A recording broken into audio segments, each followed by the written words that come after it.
Hey, what's up, everybody? Pat here, great for recovering alcoholic and addict, just like every day.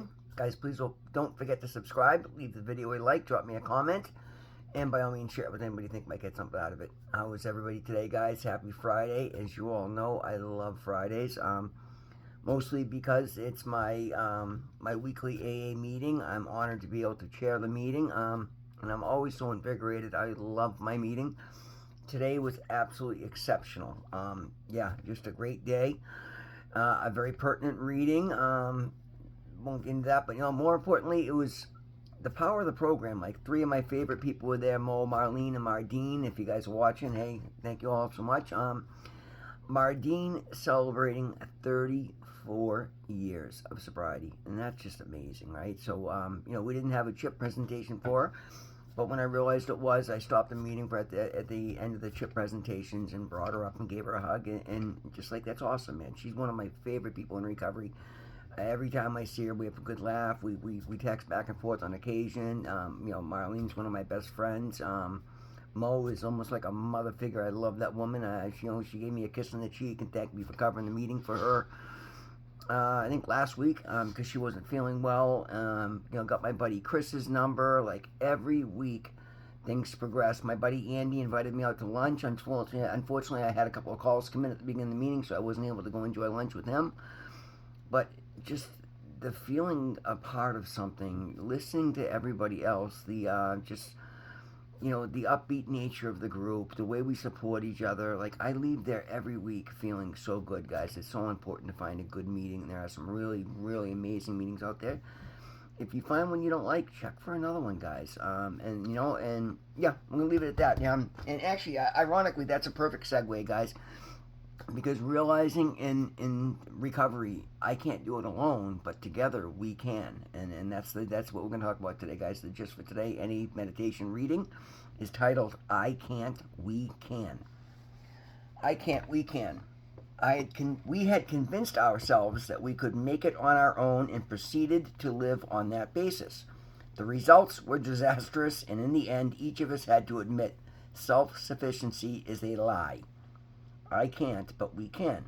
This simple but profound truth applies initially to our first needs in recovery. Together we can stay clean, but when we isolate ourselves, we are in bad company. To recover, we need the support of other addicts. Self-sufficiency impedes more than just our ability to stay clean. With or without drugs, living on self-will inevitably leads to disaster.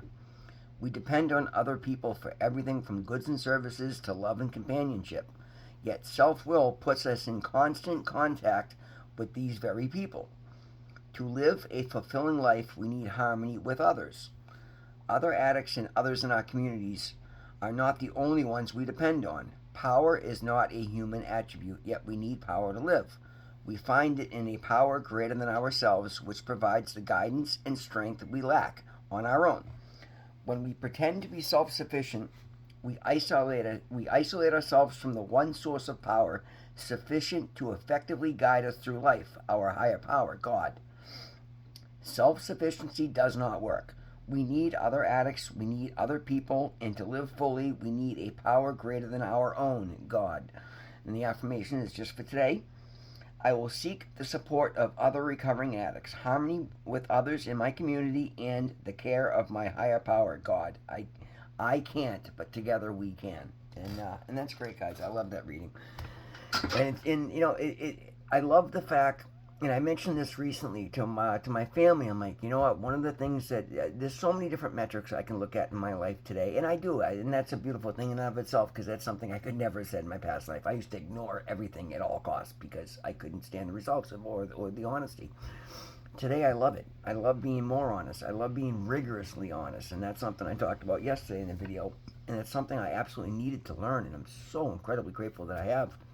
It's why I'm a success story in recovery today. But anyway, I'm glossing over. Where was I? Yes, I was.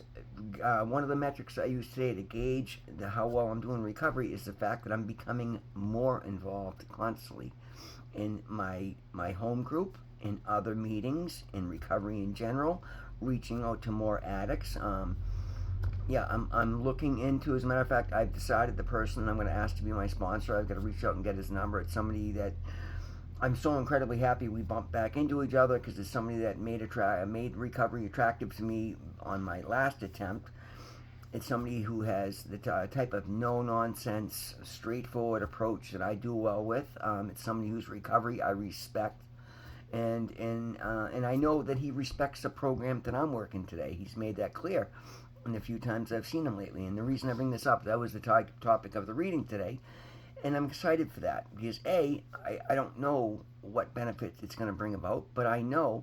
And here's the thing: I feel like I'm getting most of the benefits because I'm very good in my recovery right now. I'm very active in my recovery. I am working the steps in my own life, but at the same time, I'm not my higher power, and neither is my sponsor going to be.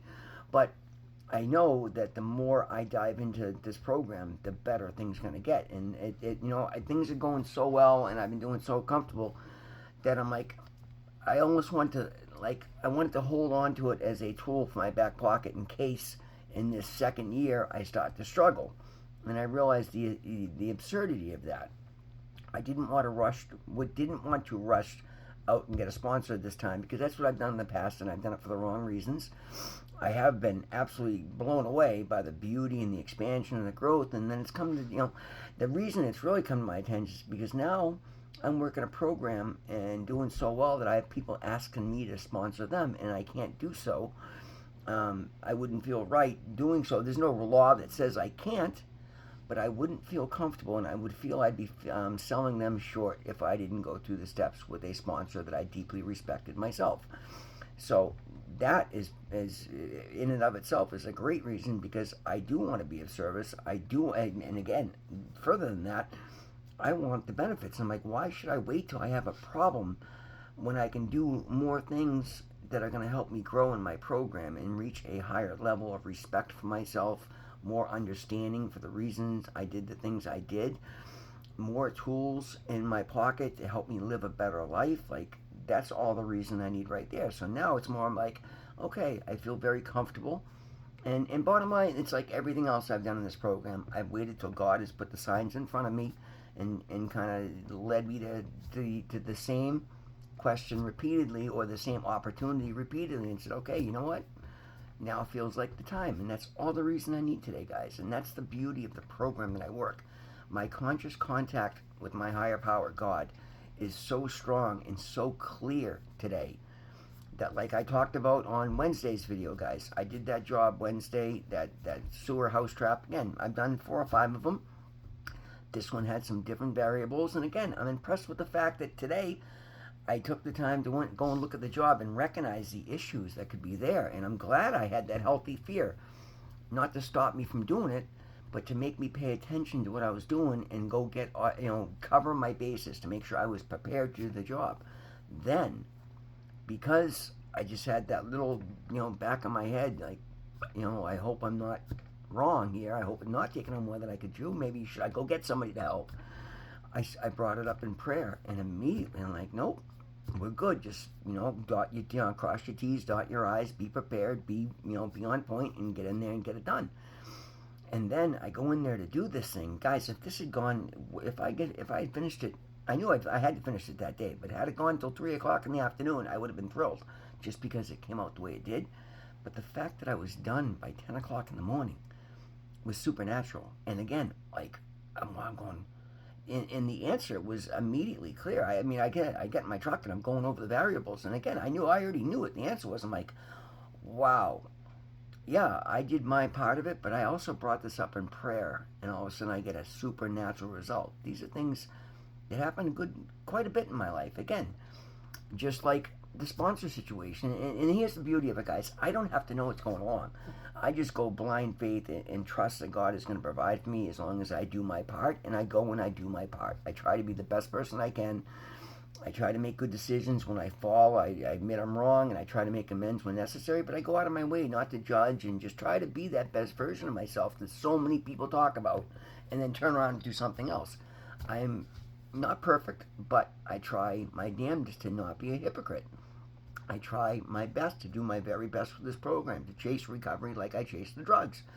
And lo and behold, I'm getting miraculous results left and right because God sees my effort and He's making me aware that yes, He hears my prayers. Yes, He's answering my prayers. And the fact that I don't hold Him to some, oh, but I wanted this. No, because I know He knows better for me than I know for myself. I have a lot to learn.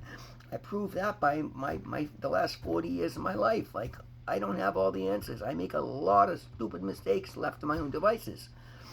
But when I work the program, when I apply these principles in all areas of my life, I get supernatural results.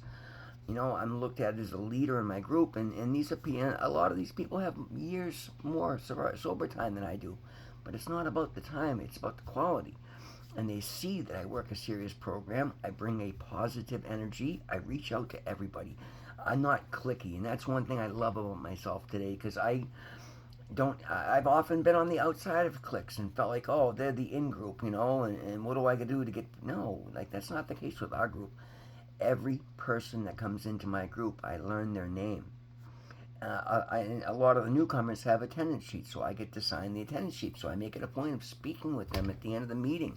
When they get chips, I congratulate and hug, and I just encourage and make the meeting as warm and welcoming as I can. I try to bring an upbeat, positive energy to it, and I'm constantly complimented on it. So I feel I do pretty well, and I could see the smile on these people's faces because I remember what it's like walking your meeting for the first time, not knowing anybody. You're anxious and what are they going to judge me? Do I feel out of place?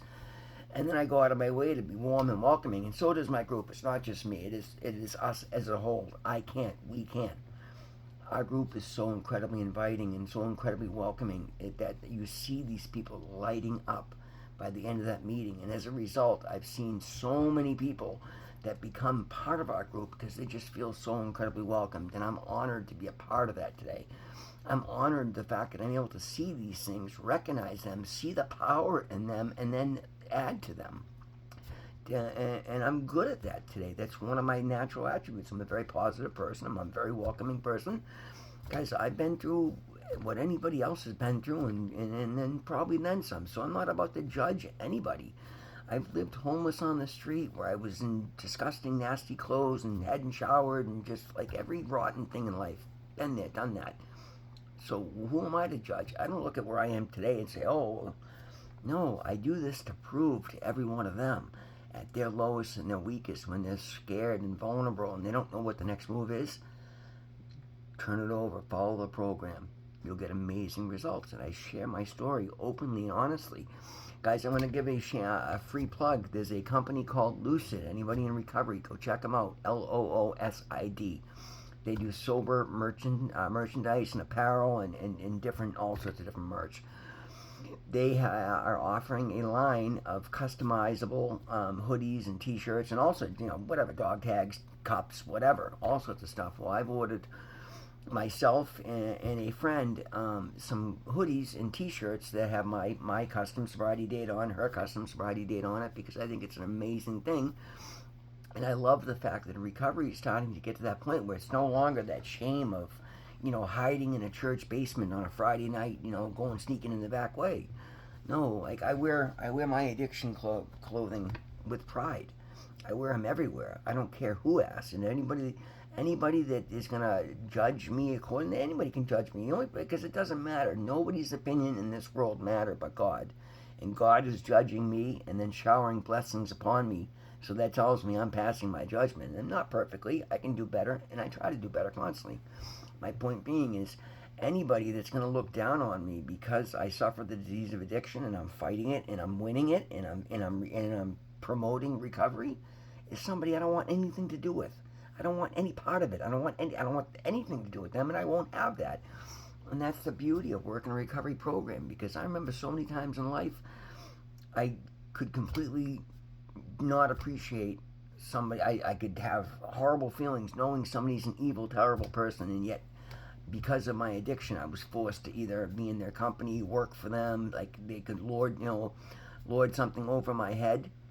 Nobody can do that today, guys, because I have conscious contact with my higher power, because I work this program to the best of my ability, because this program has given me a clarity, a confidence to see my natural abilities, and then the confidence to go market my natural abilities. I'm thriving. I'm doing better than most people out there. At the end of the day, I'm making a salary that I never dreamed in my life I would ever see. And I'm just getting started. I'm not even into my first year of business. I didn't start my business until April. I'm not even a year in. I'm like 3/4 of a year in, and I've saved more than a lot of people make in a average U.S. salary. I've saved. Like, I'm doing very well. Nobody can, and again, I don't hold that over anybody. But my point is, anybody that's going to look down on me, they got nothing to hold over me. I don't need any one person in my life. I pick and choose my customers. I pick and choose my friends. I pick and choose everything but recovery, because recovery is open to anybody. And anybody that comes in, I will give the time of day, and I will give my phone number to, and I will answer calls to. And that is a beautiful, beautiful thing. Furthermore, it's given me, the ability to learn and see the value in following things through. So now, boom, I follow things through and I get amazing results. No longer thinking I'm precluded from any one thing because I couldn't do this, that, the other. No, I go and apply for things now and I get them. Started with the Harvard scholarship, guys. How that sounded so great. I still laugh when I hear it. I'm taking night courses at Harvard. Me, right? Anyway, guys, if you work this program, you're going to get miraculous results. If you work on yourself, you're going to start loving yourself more. This program offers you everything. It promises you one thing: freedom from active addiction if you work the program right. But when you dive in and you live the program, it offers you so much more. I can say that across the board. There's not one person I've met that has put years of sobriety together, and no matter how hard something it is that they're facing, never once have I heard them say, "Oh, I wish I was back in active addiction. My life was so much better then." Not one. It's one guarantee I will make you right now. No matter how hard life will get, you'll give you the tools to face it.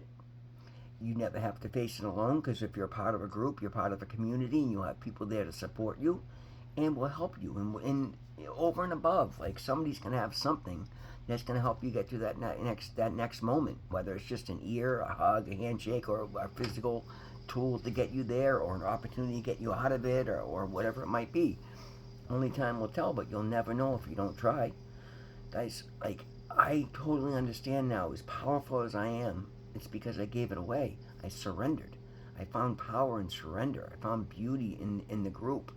I can't, but together we can. Myself and God, anything's possible.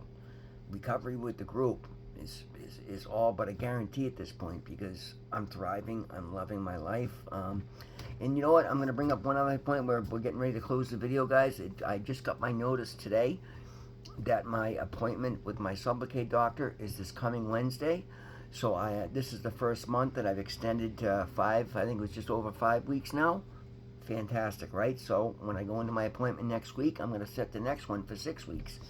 Because in everything going on, and it's a perfect timing, right? Because at the end of this trial, to extend it so I could wean myself off, I had the snowstorm, I had the sickness before that, I had the cold snap, so I've been working my ass off. So if I had any issue to let me know that I'm not ready to come off it, I would have seen it, right? But again, I'm just not going to make a rash judgment. I'm going to extend it to 6 weeks. I'm going to follow through with my doctors, because that's what I do, guys, because I can't make good decisions on my own. Together we can. Consult your doctors, work with a therapist, get whatever professional help you need. Get all the help you can receive in a support group like AA, NA, whatever recovery group, whatever it is you're seeking relief from. Find the power in we.